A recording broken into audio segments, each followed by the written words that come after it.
Hello everyone. We're taking a look at some past paper problems from IB that are relating to trig modeling. This is going to be a topic that you can get on IB standard level or on a higher level. It's also on the A level, right? So this also might be helpful if you're taking other courses, because it's quite a common type of problem where we look at a trig function that's basically being transformed to model a real world situation, or it's being adapted to look like another function. And that's what's happening here. So this problem says the diagram shows that the graph of f of x is a sine, and then the brackets k times x minus d plus c for this interval. What I'm always going to do in this situation is just sketch sine or cosine. In this case, it's a sine function. And the goal here is just to have a version that I can refer back to. Sine is going to come through at the origin, and it completes two cycles like this, or a cycle like this. It goes through a maximum and a minimum, and this is going to be the full period. So that is 2 pi, or one full circle. Halfway between that, we'll have another intersection point at pi, and then you're going to have your minimum point halfway between these two. So it's sort of 3 pi over 2. Just redraw that so it's really crystal clear. 3 pi minus 1. Crystal clear is a bit of an exaggeration, but oh well. Pi over 2 comma 1. Those are my key points, right? So I can kind of refer back to this as an anchor to see how certain transformations are changing my graph. So the graph of f has a minimum at 5, 15, and a minimum at 11, minus 5. Okay. Write down the value of a and c. So a and c are my y transformations. I know they're the y transformations because they're outside of the sine function. They're multiplying the sine function, or they're being added on the end of the sine function. They're not actually inside the brackets. And a is going to control basically the amplitude of my graph. So that is the distance from the top to the middle. And normally this would be 1. On my graph, though, we can take a look at the y values of my minimum and my maximum values. So the gap between 15 and minus 5 for us is going to be a 20 gap. So that is here. That means that we're having to scale this up by quite a bit, right? Because my gap between my middle and my maximum, therefore, would be 10, halfway between that 20. So 10 is going to be my value for a, because in order to get from 1 to 10, you have to multiply it by 10. Or you could look at the full gap, the full range of values, if you will, right? Which normally is 2, but here is 20. So again, to get from 2 to 20, we're multiplying by 10. That makes a 10. The next part to look at is C. C is my vertical shift. So normally the midline on a graph like this is just at the horizontal x-axis. But here you can see we've been shifted vertically up. And that shift has happened by a value of C. So we just need to figure out where is the midpoint here. And we'll do that by basically adding together our y values and halving them. So 15 plus negative 5, that is 10, over 2. Our midline is at 5. That looks like a 5, not a like sigma or something. So 5 is our midline here. And that's going to be how much we've shifted vertically. So C is our answer. 5 is our answer for C. Double check I've not done anything silly here. Amplitude of 10, normally it's 1. Multiply by 10, makes sense. And yeah, the midline is at 5. So this is all checks out. Okay. So then we've got k next. It says show that k is pi over 6. K in this function is multiplying our x value. It's inside the brackets of sine. What that tells me is we're looking at a horizontal stretch, horizontal compression, horizontal scale, whatever you want to call it. We are squeezing horizontally, or we are stretching horizontally the values, the x values on the graph. Normally with x transformations, they do kind of the opposite of what you're expecting. So within the graph itself, we've got k times x, but if we were trying to change an x value on a graph, we would divide by k. And we can apply that idea to the period, which is basically the distance of the full circle, right? When you're fully repeating the pattern of the function. Our period normally is 2 pi for a sine function. However, on this graph, it's a little bit different, right? Because P to Q, that is a horizontal gap of, it looks like, 6. But that's not the full period, because that's just the distance between the maximum and the minimum. The full period would be another 6. So the full period for us is 12, not 2 pi. If we think about applying our k transformation, that's dividing our x values by k. We are dividing our old period, 2 pi, by k in order to get our new period of 12.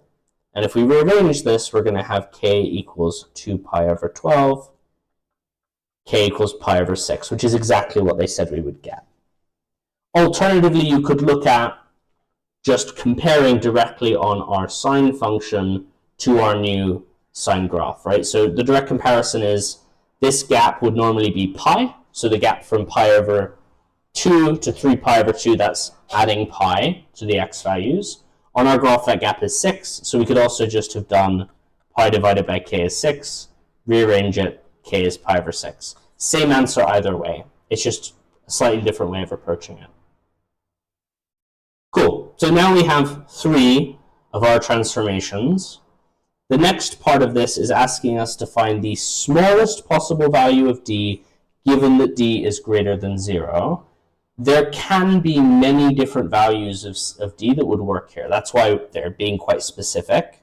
And that's just because the sine function, just in general, is cyclical and it goes on forever.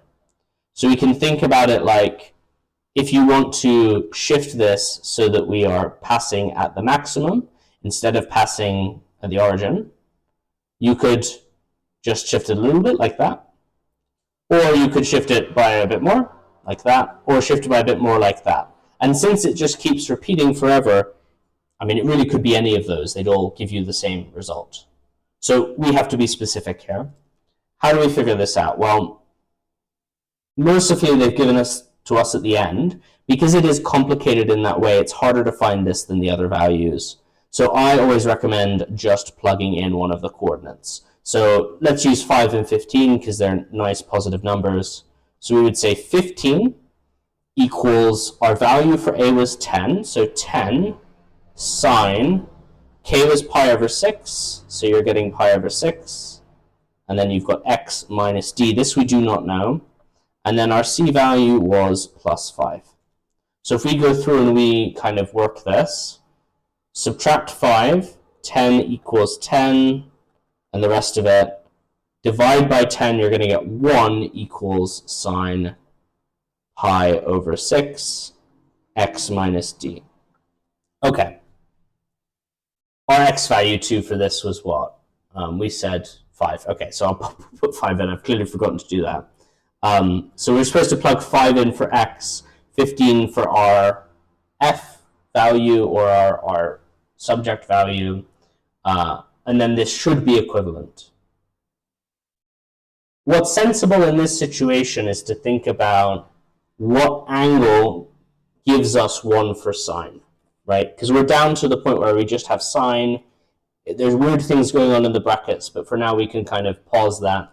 If you want, some people like to do a equals like 5 pi over 6 minus pi over 6d, and then you've got 1 equals sine a, and you solve for a, and then later you solve for d. You could do that if you want. I don't mind. You know, live your life. But I don't tend to. I would just think in terms of, we know what the value for the angle should be, because it's on our graph up here. Hopefully you've got it memorized. It's going to be 90 degrees, or pi over 2. But it's worth remembering that sine as a function is cyclical, and we will have many angles that will make sine equal 1. In fact, the list will never end, right? So we also want to consider other possible values. we can find those by adding our period, which is 2 pi. So we would sort of 4 pi over 2, right? So this becomes 5 pi over 2 when we add it in. And then if we kept going, you're going to get 9 pi over 2, you know, another 4, you get 13 pi over 2. We're not going to need this many, but it's useful to think about some further values because there's always the possibility that d is going to be related to one of these other values, many values for d, so who knows, we might need them. You also, when you find alternative or other values for angles that make sine or cosine a specific value, you're wanting to find the alternative solution as well as all of these. The alternative solution for sine is to subtract your angle from pi. Now in this case it just so happens to give us the same solution. So that's good. We don't need like a second line of adding periods to alternative values. It's all good. Let's try and solve this. So we know the angle should be pi over 2, or at least that's our first candidate. So if we go in and we do that, we're going to have pi over 2 should be equivalent to what's in the bracket here. So this is how I do this. 5 minus d, multiply it out to get rid of this pi over 6. So I'm going to be multiplying both sides by 6 over pi, basically. That would give me 3 equals 5 minus d. If I subtract by 5, d is 2. Brilliant. So that's a good candidate for the value for d. It's greater than 0. It seems to fit. I maybe want to consider just one back. So if we take this away, I'm going to get negative 3 pi over 2, just because I am looking for the smallest possible value for d. So they might be trying to trick me here into giving up too quickly. Let's see if they are. So again, multiply out by 6 over pi. In this case, that's more like negative 18. Nope, hang on, negative 9. Negative 9. Let me just double check, but I get in trouble for trying to do this in my head. We'll do it by hand. It's a sensible way to live. 3 pi over 2. Okay, the pi's cancel. 2's cancel, leaves us with a 3. That is negative 9. Okay. And so this is then 5 minus d. We subtract this, negative 14, negative d, d is 14. Okay, that's definitely not a solution. 5 pi over d is 5 pi over 2. 5 pi over... Yeah, this should be fine. The solution should be 2. It's just worth exploring some other options in case they're trying to trick someone. I was trying to get some sense of what would happen if we did 5 pi over 2. I think we're safe to leave it here, though. Famous last words. We'll see if I regret that choice. You can always, that might be if you've got extra time on the test, come back and check that. But don't spend an entire hour trying to determine if this is absolutely the smallest possible value of d. I'll just move that off to the side because we're going to look at this part next. So first step is to look at the derivative because they're telling us to take a derivative. So we've got our full function now, right? Our full function is 10 sine pi over 6. This is x minus 9/4, and then plus 5. Great. They want us to differentiate this. I will simplify it first within the bracket just to make our lives a little bit easier. So this is going to be like minus 3 pi over 8. Double check that. That is a dangerous thing to do. So the 9 and the 6 cancel. That's 3. We'll have 2 on the bottom. 2 times 4 is 8. 3 times pi. Yeah, this seems fine. Don't do that. Blasé when you're taking a test. So we want to differentiate this. It's going to be chain rule because we've got stuff inside the sign. That 5 is going to go away. We keep the 10. The derivative of sine is going to be cosine. So we're applying the chain rule here. So we're going to leave in, for now, all of this. But then because we're taking a chain, we have to multiply by the derivative of what's inside the brackets here. And the derivative of that is going to be pi over 6. So you end up with this. General, because we've got functions inside of functions, and whenever we have that, just to recap, if you've got a of b, for example, that will differentiate as the derivative of a of b times the derivative of b. So that's what we're doing here. These are not multiplication brackets, it's a function a of b, which is itself supposed to be a function of f. So there's our derivative. I guess we could simplify it. That would be 5 pi over 3. And then this is cosine. I'm just leaving this stuff in the middle here. Okay. I should really double check this is 3 pi over 8. I'm being slightly unreasonable. So 9/4. The idea here is the pi will stay. The 9 and the 6 do cancel a bit. So this leaves us with a 3 and with a 2. 2 times 4 is 8. 3 on the top, still negative. Okay. It's fine. At the point r, the gradient is equivalent to this. Find the x-coordinate of r. Okay. So let's set our gradient that we've just found, our derivative, equal to that, right? So negative 5 pi over 3 is equal to 5 pi over 3 cosine pi over 6x minus 3 pi over 8. Okie dokie. So it should be reasonably clear here what value of cosine we're looking for. And whenever we're looking for maximums or minimums with trig, often we are looking at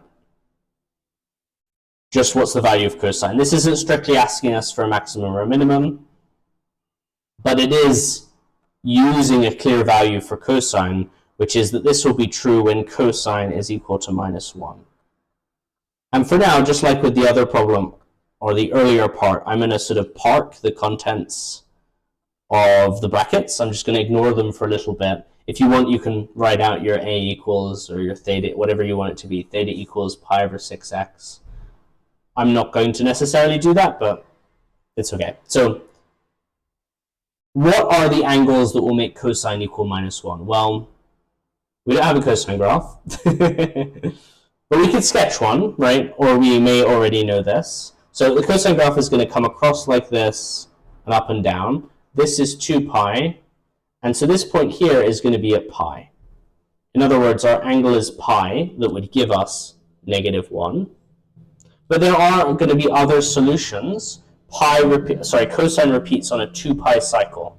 Like it's going to go around and give you a full cycle of this function every 2 pi. So we could also get solutions at 3 pi, at 5 pi, even at -pi potentially. We're not going to need more than this, but these are our kind of candidate angles. Now, they've just said find the x-coordinate. Well, I guess we're between 2 and 14 for x, right? So maybe that's the limitation that we have to worry about, between 2 and 14. Okay, so let's do this. Let's do this. So negative pi is pi over 6x minus 3 pi over 8. Horrible differences in base here. But if we kind of rearrange it, we're going to have negative 8 pi over 8 plus 3 pi over 8 equals pi over 6x. If we combine this, this is like negative 5 pi over 8 equals pi over 6x. I hope I'm doing this correctly. Very reassuring thing to hear, I'm sure. Like that, equals x. 6 and 8 we can cancel. This is 3. This is now 4. The pi's we can cancel. So it should be negative 15 over 4 equals x. Okay, this is a great, I mean, it's annoying for this to happen on a test, but this is a great thing to run into as a practice problem, because this is a value that really it doesn't make very much sense for us. It's not a solution to our problem, because our solution should be between 2 and 14. So this has gone wrong, right? So what do we need to do? What do we need to think about in this case? We need to worry about other values that will fit. I mean, maybe I should have started with minus pi. I don't really know why I did that, but It's a good illustration. Sometimes you have to pick different angles. So let's do it with pi. It'll be really annoying if this is the solution, because this is kind of the obvious one to start with. I have no idea. I think I was just fully on autopilot. So this is like 8 pi over 8 again. But now we're adding, yeah, this is going to be fine, isn't it? Pi over 6. Start with pi, kids. So this is 11 pi over 8 equals pi over 6x. We will multiply this out. So this is 6 over pi, 11 pi over 8. That's the multiplication. Again, same kind of drill. So 3 cancels. This becomes 4. Like we're taking 2 out of both. The pi's will cancel. 33 pi over 4 is x. God, that's a weird number. It's plausible this is within our boundaries. So I'm going to pop this in a calculator and see. Nope, that's 25. All right, what's gone wrong? Oh, it's not exactly 25, it's 25.9. Okay, so this is suggesting that we've done something wrong, right? Because those are odd results to get. Okay, so let's fact check what we've done so far. So we know cosine should be equal to -1. We know this is pi over 6x, and we know this is negative 3 pi over 8. I am going to go back and check that, but I want to see if we're making mistakes or more obvious mistakes here. Okay, so negative pi, we're adding 3 pi over 8, because that makes sense. That means that's 8 over 8, negative 5 over 8, 3 and 4, pi and pi. Okay, that seems fine. Then over here, we're adding 3 pi over 8 to 8 over 8. That is 11 over 8. Oh, I'm being a massive idiot. We cancel pi. That shouldn't be there. Okay. 33 over 4. Yes, this seems okay. Double check that. 33 over 4. I mean, we do know it's in our range. It is 11, which is officially, it's not 11, that's mad. I've mistyped that. 8.25. So it's 8.25. Clearly at the absolute top of my game. So 8.25, that is between 2 and 14, so that makes sense. This is a good demonstration, which obviously was completely intentional from the beginning, that like if you get a silly answer, you've done something silly. So go and look for the problem to figure out what silly thing you've done. I would, at this point, since we've done a lot of work, it would be a good idea to go through and just double check this. We've kind of already double checked the second part, but I want to make sure, you know, that we're comfortable with the minus 3 pi over 8. Kind of already done that, but it would be a good idea to go through and make sure we've not made any silly mistakes, because this is like fertile ground for doing something wrong, because we've done just a lot of arithmetic here.